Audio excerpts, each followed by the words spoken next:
let's talk about the focal length for a little bit. So in your ellipse, remember the focal length was any point on the ellipse to where it would touch one focal length and the second focal length, and it would be a constant. So it would be the same no matter where you were on the curve, and the same is true for hyperbolas.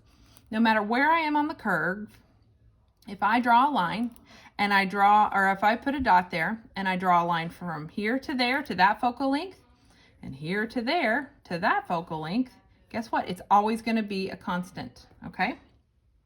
So the focal length always they never lie inside here near the asymptote. They always lie on the outside. They always lie further away from the center, and they lie outside of the vertices. So here's my focal length 1 and focal length 2. And let me just tell you, and they always lie on the axis that's listed first in the equation. So in other words, this x-axis is listed first, so my focal lengths lie here. They don't lie here, or else they wouldn't even be in the hyperbola. So you can see the foci always lies on the axis that's listed first in the equation. And in this case, it's x. So my foci are graphed here and here, inside this hyperbola, or maybe outside, and never inside here in this no man's land. And it's super duper easy to find, okay? It's just the Pythagorean theorem. A squared plus b squared equals c squared. Well, guess what? Here's my a squared, here's my b squared, and then I find what c is, okay? So a squared is 25 plus b squared is 16. Remember, a squared plus b squared equals, and 25 plus 16 is 41.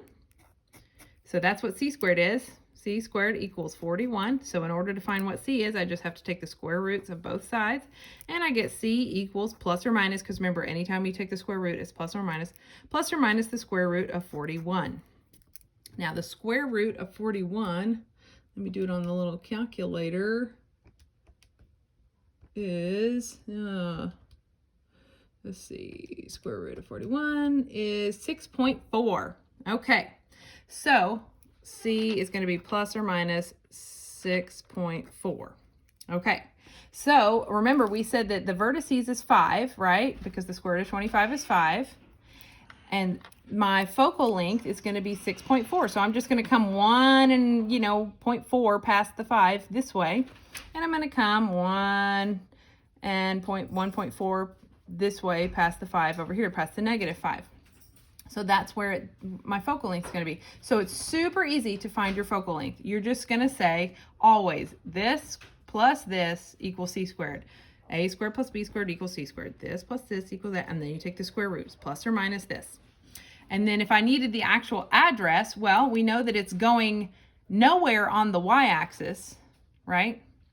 But we would know that I could write the address of this guy right here. I could write it as 6.4, 0, and negative 6.4, 0, because I'm going this way 6.4 and I'm going this way 6.4, but I'm not going up and down. Or if the computer actually wanted you to write it in square root form like this, you could say square root of 41 and 0 for the first one, and negative square root of 41, 0. And that would be your answer. Either way, just depending on how the computer wants you to write that in there.